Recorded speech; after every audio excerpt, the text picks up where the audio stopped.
La peste negra en México. El primer encuentro con un antiguo rival. La epidemia de peste negra en México de 1902 a 1903. La peste negra, un adversario de la humanidad que viene a nosotros de manera periódica y que incesantemente ha estado esperando. En un lóbrego rincón de la existencia, sí, pero ha estado esperando a que bajemos la guardia y, aunque sea por un momento, lleguemos a creer que ha dejado de acecharnos con su mortífera garra. Pocas cosas hay en esta vida que nos exhortan a determinar si realmente somos dignos de este don tan magnífico, el cual es el raciocinio y la memoria, ¿no es así? Pues parece que siempre que nos encontramos con esta gente, nos toma desprevenidos como si fuera la primera vez. Recordemos pues que la peste bubónica, una enfermedad infecciosa, ha causado 3 pandemias mortales reconocidas a lo largo de toda la historia de la humanidad, al menos durante los últimos 3 milenios. En primer lugar, a mediados del siglo VI hasta mediados del siglo VIII, la peste del Justiniano. Después, desde mediados del siglo XIV hasta mediados del siglo XVIII, la peste medieval. Y por último, la plaga que nos abre las puertas al tema del día de hoy, la peste que inició desde finales del siglo XIX hasta mediados del siglo XX y que comenzó hacia el año 1855 en la región de Yunnan, China, una región del suroccidente, y que ha causado problemas desde aproximadamente 1772 en esta región.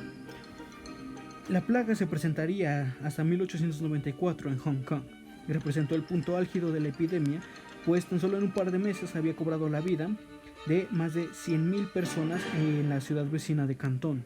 Y aunque en Hong Kong propiamente no cobró más de 12,000 vidas, la importancia de esta ciudad radicaba en que era un centro de comercio internacional, fundamental para la corona británica, de la cual era una colonia en aquel entonces. Aunque podría considerarse, de igual manera, que fue aquí donde la peste tuvo su primer traspié, pues, precisamente, por primera vez en la historia se logró descubrir que su propagación era mediante vectores. Las pulgas las pulgas iban en las ratas. Aún mejor, se logró identificar el patógeno causante de la infección, la Yersinia pestis, nombrada así por su descubridor Alexander Yersin. La expansión de la enfermedad fue, después de un tiempo, hacia la India, donde, precisamente, se registraría la mayor parte de decesos, con un poco más de 10 millones en este periodo de tiempo y más de 12 millones al final de la pandemia. Después, posteriormente, aquí fue donde empezaron a utilizarse los primeros tratamientos experimentales contra la Yersinia pestis, la mayoría sin mucho éxito.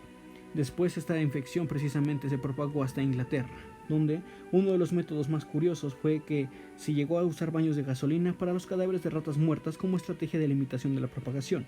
Posteriormente llegó al continente americano. En Hawái, precisamente, hubo una serie de incendios buscando la sanitización de los lugares infectados.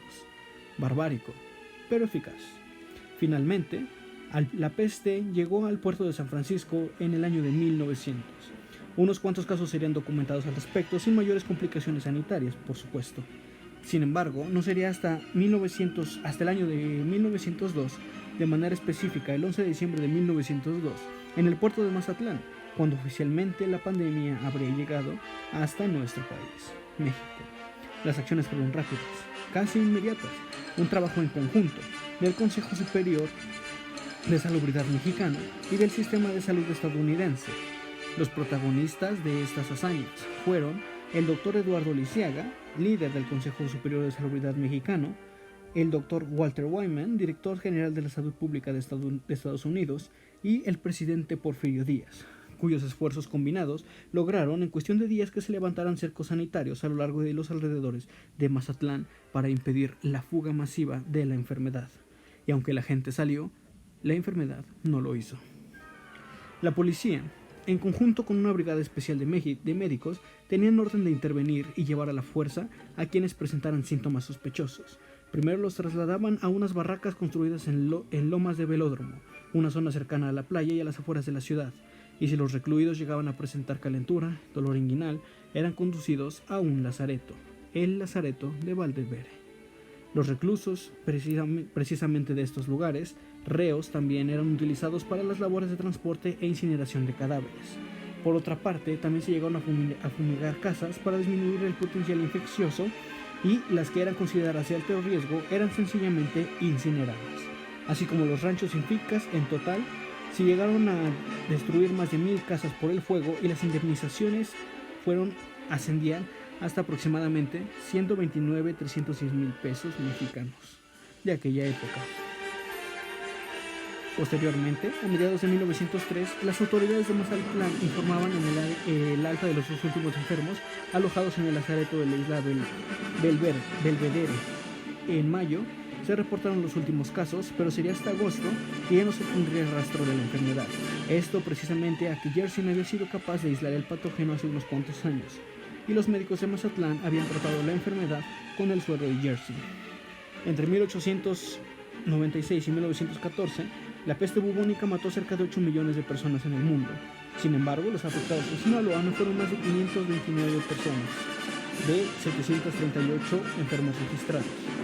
Algunas versiones refieren que fueron alrededor de 2.000 fallecidos, pero para aquella época era una cifra digna de destacar. Algo que podríamos aprender el día de hoy, que sencillamente, si se quiere detener una pandemia, se puede hacer. Solo se necesita una voluntad firme y un corazón de hierro.